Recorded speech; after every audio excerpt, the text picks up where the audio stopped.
जय लक्ष्मी माँ। श्री गणेश भगवान की जय। आप सभी भक्तगणों को दीपावली के इस महापर्व की अनंत शुभकामनाएं।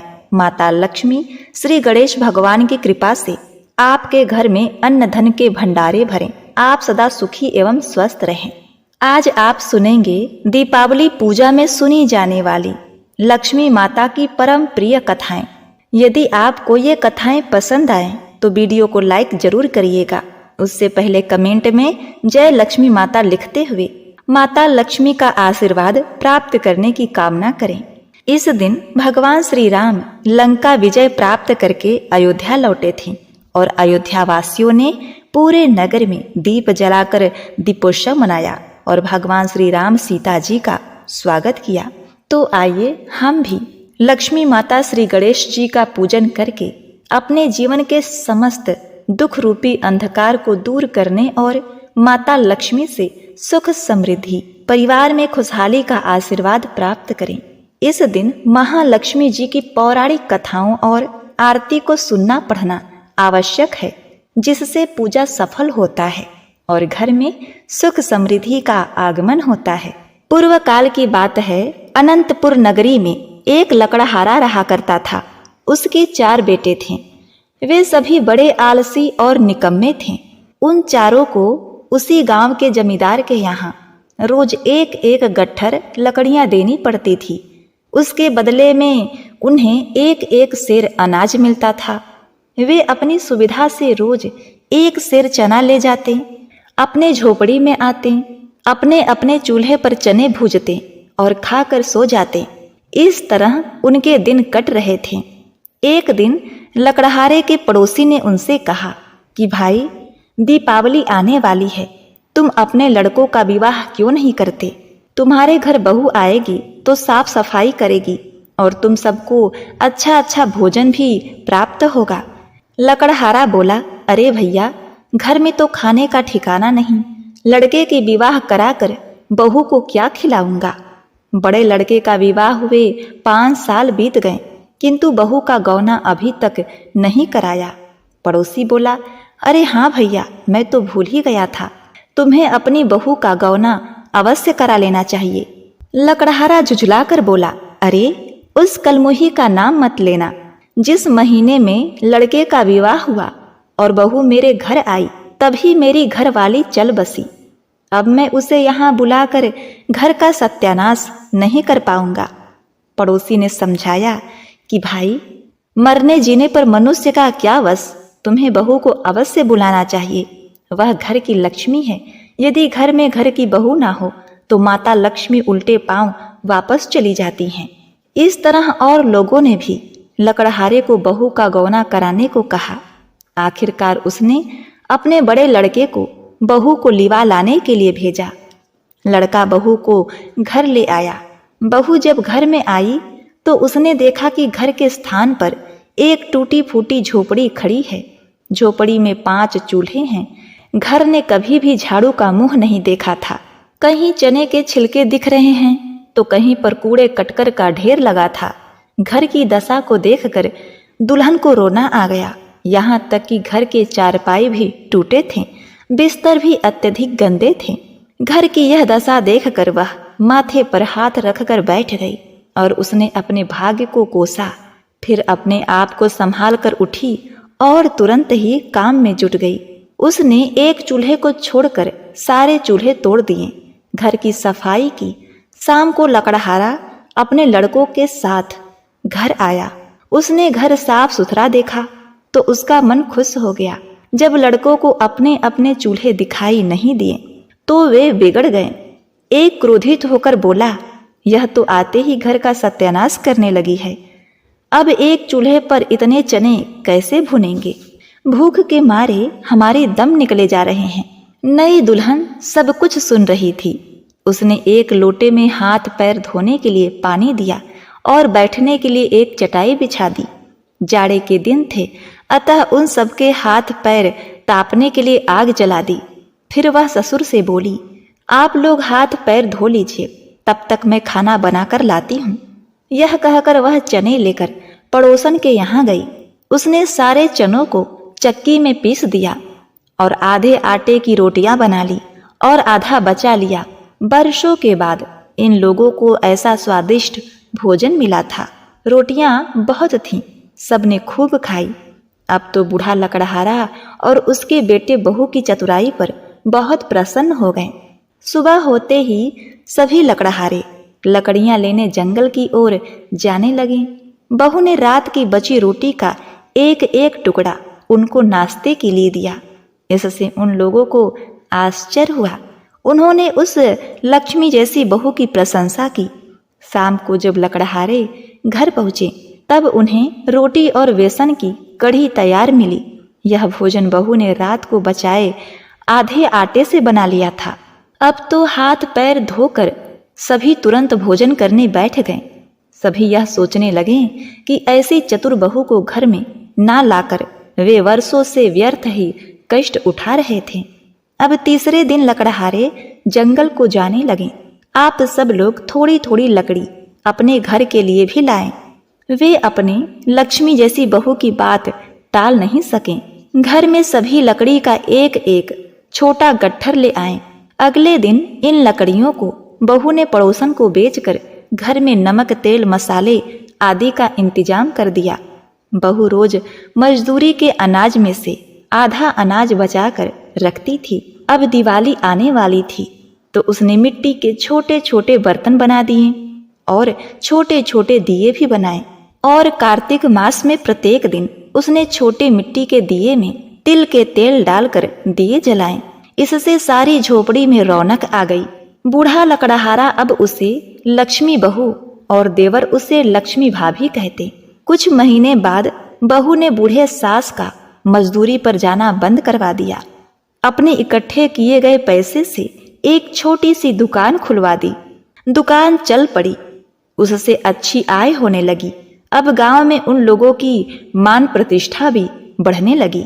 इस प्रकार एक दिन उस बहू ने अपने ससुर से कहा, पिताजी, आप प्रत्येक दिन जब दुकान पर जाते हैं तो वापस आते समय रास्ते में आपको जो भी वस्तु मिले उसे लाकर आप घर के छत पर फेंक दिया करिए। अब बहू की बात ससुर टाल नहीं सकता था, क्योंकि आज तक उसने जो भी किया भला ही किया है। ससुर को यह बात समझ में नहीं आई कि रास्ते में पड़ी हुई चीज उठाकर वह छत पर क्यों फेंके। फिर भी ससुर ने बहू की बातों को मान लिया और वह प्रत्येक दिन दुकान पर जाता, दुकानदारी करता और वापस लौटते समय रास्ते में जो भी पड़ा हुआ चीज मिलता, ईटा पत्थर कंकड़ लकड़ी चाहे कुछ भी मिल जाए, उसे लेकर आता और घर के छत पर फेंक देता। ऐसे करते हुए दीपावली का दिन नजदीक आ गया। दीपावली के बस 5 दिन ही बचे थे। तब उस दिन ससुर दुकान जाता है। दुकान से वापस आते समय उसे एक मरा हुआ सर्प रास्ते में मिला। उसने सोचा कि बहू ने कहा है तो मानना ही पड़ेगा। उसने उस सर्प को लकड़ी से उठाया और उसे ले जाकर अपने घर के छत पर फेंक दिया। अगली सुबह बहू घर के सभी व्यक्तियों का कपड़ा धो रही थी। उसने देखा कि आसमान में एक चील सोने का 9 लखा हार लेकर उड़ रही है और वह मड़राते हुए बहू के छत पर आ बैठी और उस हार को छत पर रखकर छत पर पड़े मरे हुए सर्प को अपने चोंच में दबाकर आकाश में उड़ गई। जब बहू ने अपने छत पर उस 9 लखे हार को देखा तो वह तुरंत ही उसे नीचे उतार लेती है और फिर उसे अपने ससुर और देवर को दिखाते हुए संभाल कर रख देती है। इसके अगले दिन नगर के राजा ने पूरे नगर में ढिढोरा पिटवा दिया कि रानी का 9 लखा हार चील उठा कर ले गई है। जिसने भी उस 9 लखे हार को देखा है वो मुझे आकर सूचना दे। जो भी उस 9 लखे हार को खोज कर लाएगा उसे मुंह मांगा इनाम दिया जाएगा। वह जो मांगेगा उसे वह वस्तु दी जाएगी। यह बात बहू ने भी सुनी तो बहू ने अपने ससुर से कहा कि ससुर जी, आप राजा के पास जाइए और उनसे उस हार के बदले राजा से वचन लीजिए कि वह जो भी मांगेंगे राजा को देना पड़ेगा। इस प्रकार बहू ने अपने ससुर को सिखा पढ़ाकर राजा के पास भेज दिया। इस प्रकार वह लकड़हारा राजा के पास गया और कहा कि हे महाराज, रानी का खोया हुआ 9 लखा हार मेरे पास है। लकड़हारे ने उस हार को रानी को सौंप दिया। रानी हार पाकर बहुत ही प्रसन्न हुई। अब राजा ने प्रसन्न होते हुए लकड़हारे से कहा, हे लकड़हारे, अब तुम जो भी मांगो मैं तुम्हें दूंगा। बोलो तुम्हें क्या चाहिए? अन्न धन सोना चांदी, खेत जमीन जायदाद, महल अटारी, तुम्हें क्या चाहिए? तब लकड़हारे ने कहा, हे राजन, पहले आप वचन दीजिए कि मैं जो भी मांगूंगा आपको देना पड़ेगा।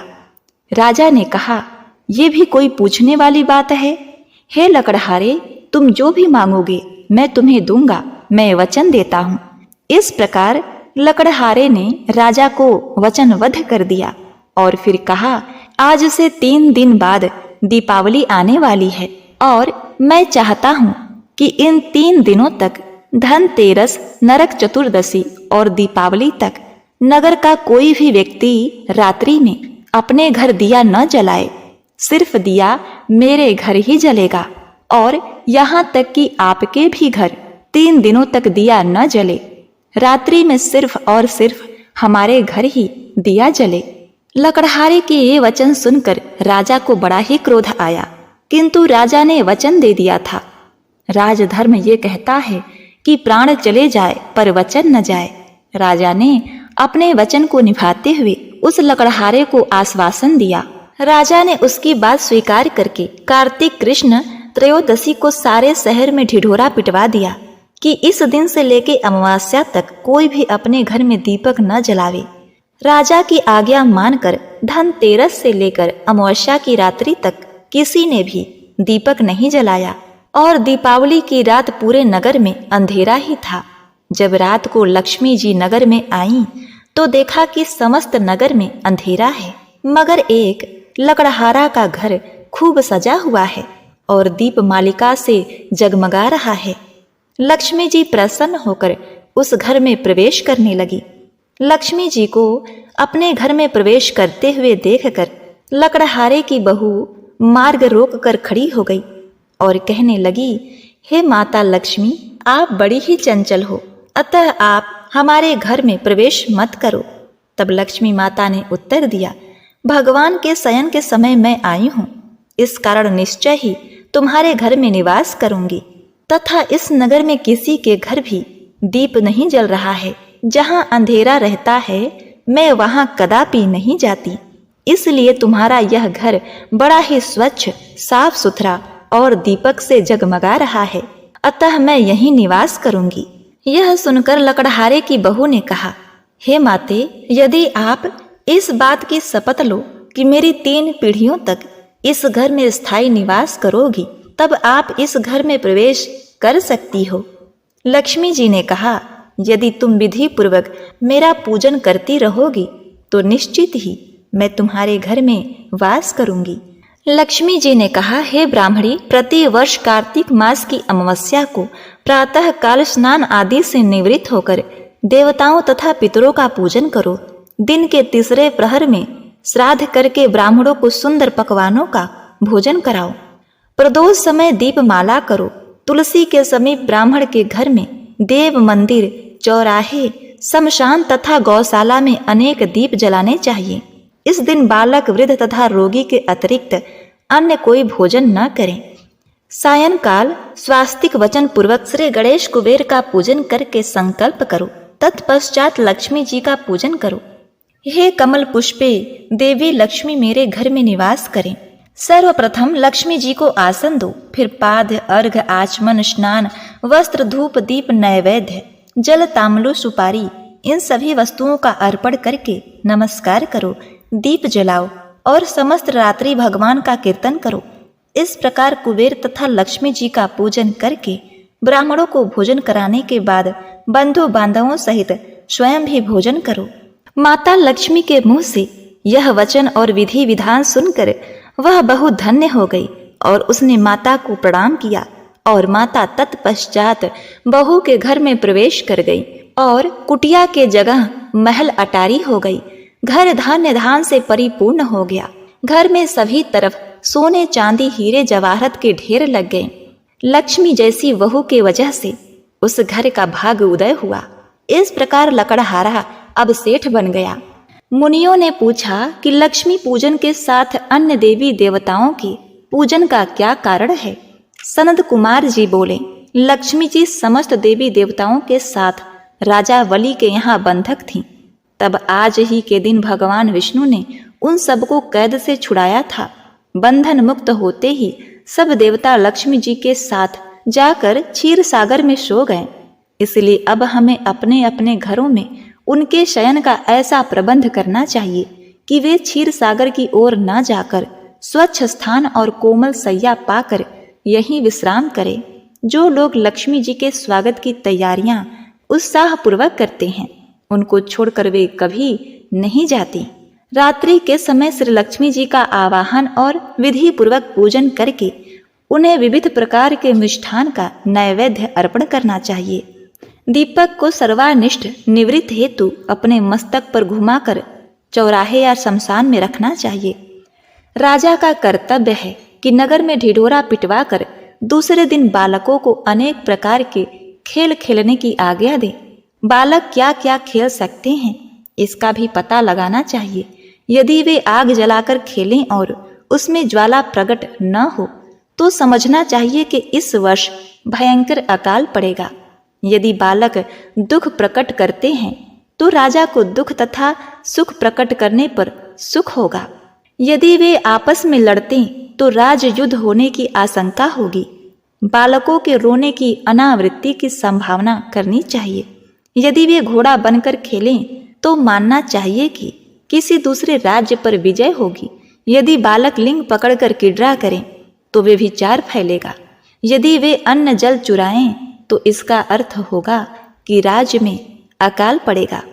इस प्रकार सभी पंडितों ने राजा को माता लक्ष्मी और दीपावली की सब विधि बताई और वहां से राजा से दान दक्षिणा लेकर अपने घर को प्रस्थान किए। राजा ने भी अगले वर्ष ऐसा ही किया। तो ऐसा करने से राजा का राज्य सुख समृद्धि से परिपूर्ण हो गया। सभी पहले से भी अधिक सुखी पूर्वक जीवन व्यतीत करने लगे। तो बोलिए, लक्ष्मी माता की जय हो लक्ष्मी माता। अब आइए सुनते हैं लक्ष्मी जी और साहूकार की बेटी की कथा। एक गांव में एक साहूकार था। उसकी बेटी प्रतिदिन पीपल पर जल चढ़ाने जाती थी। जिस पीपल के पेड़ पर वह जल चढ़ाती थी उस पेड़ पर लक्ष्मी जी का वास था। एक दिन लक्ष्मी जी ने साहूकार की बेटी से कहा, मैं तुम्हारी मित्र बनना चाहती हूँ। लड़की ने कहा कि मैं अपने पिता से पूछकर आऊंगी। यह बात उसने अपने पिता को बताई तो पिता ने हाँ कर दी। दूसरे दिन साहूकार की बेटी ने सहेली बनना स्वीकार कर लिया। दोनों अच्छे मित्र बन गईं। दोनों अच्छे मित्र की तरह आपस में बात करने लगी। एक दिन लक्ष्मी जी साहूकार की बेटी को अपने घर ले गईं।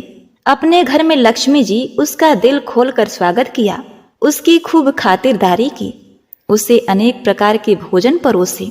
मेहमान नवाजी के बाद जब साहूकार की बेटी घर लौटने लगी तो लक्ष्मी जी ने प्रश्न किया कि अब तुम मुझे कब अपने घर बुलाओगी। साहूकार की बेटी ने लक्ष्मी जी को अपने घर बुला तो लिया, परंतु अपने घर की आर्थिक स्थिति देखकर वह उदास हो गई। उसे डर लग रहा था कि क्या वह लक्ष्मी जी का अच्छे से स्वागत कर पाएगी।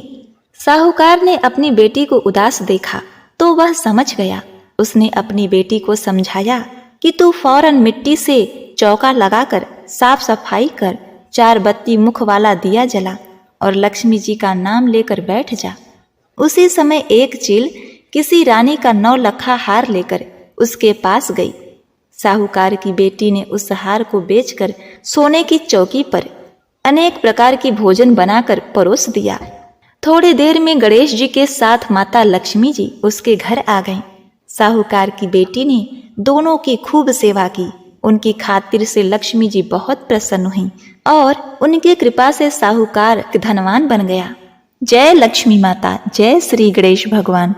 लक्ष्मी माता की यह दूसरी कथा संपूर्ण हुई। अब आइए श्रवण करते हैं माता लक्ष्मी की तीसरी कथा। एक बार लक्ष्मी जी को स्वयं पर अभिमान हो गया कि सारा जगत उनकी पूजा करता है और उन्हें पाने के लिए लालायित रहता है। उनकी इस भावना को भगवान विष्णु समझ गए। भगवान विष्णु ने माता लक्ष्मी का घमंड व अहंकार ध्वस्त करने के उद्देश्य से उनसे कहा कि देवी, भले ही सारा संसार आपकी पूजा करता है और आपको पाने के लिए व्याकुल रहता है, किंतु आप में एक बड़ी कमी है, आप अभी तक अपूर्ण हैं। जब माता लक्ष्मी ने अपनी उस कमी को जानना चाहा, तो विष्णु जी ने कहा कि जब तक कोई स्त्री मां नहीं बनती, तब तक वह पूर्णता को प्राप्त नहीं करती। आप निसंतान होने के कारण अपूर्ण हैं। यह जानकर माता लक्ष्मी को बहुत ही दुख हुआ। उन्होंने अपनी सखी पार्वती जी को अपनी पीड़ा बताई और उनसे उनके 2 पुत्रों में से एक गणेश को उन्हें गोद देने को कहा। माता लक्ष्मी का दुख दूर करने के उद्देश्य से पार्वती जी ने अपने पुत्र गणेश को उन्हें गोद दे दिया। तभी से भगवान गणेश माता लक्ष्मी के दत्तक पुत्र माने जाने लगे। गणेश को पुत्र रूप में पाकर माता लक्ष्मी अति प्रसन्न हुई और उन्होंने गणेश जी को यह वरदान दिया कि जो भी मेरी पूजा के साथ तुम्हारी पूजा नहीं करेगा, मैं उसके पास नहीं रहूंगी। इसलिए सदैव लक्ष्मी जी के साथ उनके दत्तक पुत्र गणेश जी की पूजा की जाती है। तो बोलिए, प्रथम पूज्य श्री गणेश भगवान की जय, लक्ष्मी मैया की जय हो।